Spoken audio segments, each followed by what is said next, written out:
حضور غوث پاک رضی اللہ تعالیٰ عنہ فرمایا کرتے تھے، دو چیزیں انسان اپنی سنبھال لینا، ایک پیٹ اور ایک شرمگاہ۔ تو فرماتے تھے ولایت اس کے بڑی قریب آ جاتی ہے۔ ہم نہ ان لذات میں الجھ جاتے ہیں۔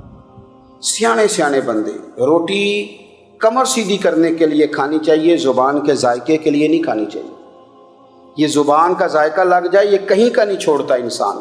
اپنی شرمگاہ کی جو لوگ حفاظت کر لیتے ہیں، کوئی بڑے سے بڑا گناہ کرنے سے بھی بندہ کافر نہیں ہوتا، بندہ کفر کرنے سے کافر ہوتا ہے۔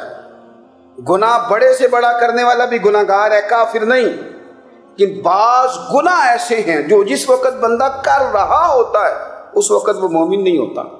میرے نبی کریم صلی اللہ تعالیٰ علیہ وسلم نے فرمایا، جب کوئی شرابی شراب پیتا ہے اس وقت مومن نہیں ہوتا، جب کوئی چور چوری کرتا ہے تو اس وقت مومن نہیں ہوتا، اور جب کوئی زانی زنا کرتا ہے تو تب وہ مومن نہیں ہوتا۔ اتنی دیر کے لیے اس کے دل سے ایمان نکال لیا جاتا ہے۔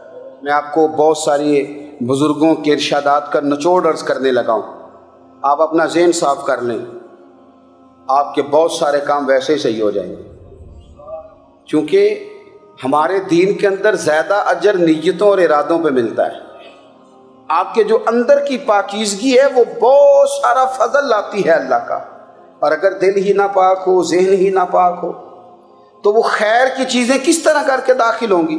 اپنی شرمگاہ کی قربان جائیں۔ نوجوانوں ذرا غور کرنا، میرے نبی کریم صلی اللہ تعالیٰ علیہ وسلم کے بارے میں حضرت عائشہ صدیقہ فرماتی ہیں کہ عرب کی کواری لڑکیاں بڑی حیا والی ہوتی تھیں، لیکن اللہ کے پیارے رسول صلی اللہ علیہ وسلم عرب کی کواری لڑکیوں سے بھی بڑھ کر حیا والے تھے۔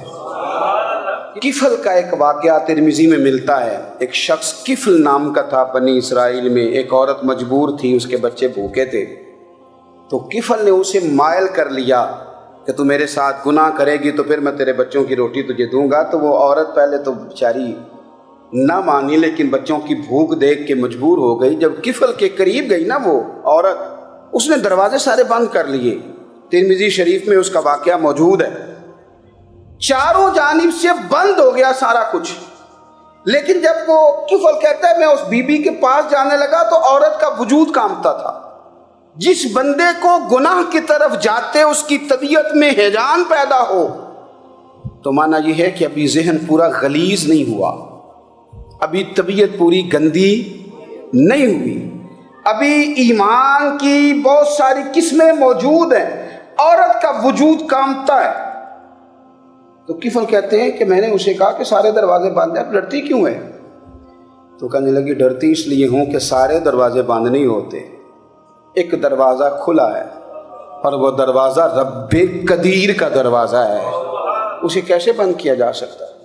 تو کہتے ہیں جب اس نے یہ لفظ کہے تو مجھ پر بھی بات کا اثر ہوا، مجھ پر بھی۔ تو میں نے کہا کہ اگر تو عورت ہو کہ رب سے اتنا ڈرتی ہے تو مجھے تو اس نے مرد بنایا ہے، تو مرد تو ہوتا ہی وہ ہے جو اپنے آپ پر کنٹرول کر سکے۔ تو اب نہ معاملہ آگے جائے گا، اب یہاں بات رکے گی نہیں، جا میں تجھے آزاد کرتا ہوں۔ عورت گئی، اس نے توبہ کی کفل نے، اور رات رو کے کہنے لگا مالک آج میں نے توبہ کی ہے تو میرے اوپر مہربانی کرنا، میری توبہ ٹوٹنے نہ پائے۔ رات اس نے توبہ کی، رات ہی انتقال ہو گیا۔ لوگوں کو پتا تھا بڑا بے حیا ہے، بد کردار ہے، گناہ گار ہے، شاید لوگ اس کا چہرہ دیکھنے بھی نہ جاتے، پر مالک کریم ہے نا۔ حضور فرماتے ہیں سویرے اس کے دروازے پہ لکھ دیا اللہ نے، لوگوں رب نے کفل کے سارے گناہ معاف کر دیے ہیں، اس کے دروازے پہ لکھ دیا گیا۔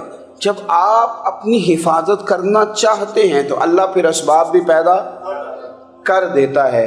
اپنی شرمگاہ کی، اپنی نظر کی آپ خوب حفاظت کریں۔ اور میں آپ کو ایک بات عرض کروں، ایک بندے کے باحیا ہو جانے سے نا، ایک بندے کے ٹھیک ہو جانے سے اس کے دائیں بائیں بے شمار لوگ ٹھیک ہو جاتے ہیں۔ نہ چاہتے ہوئے بھی آپ کی نیکی کا اثر آپ کے دوستوں پہ پڑتا ہے، نہ چاہتے ہوئے۔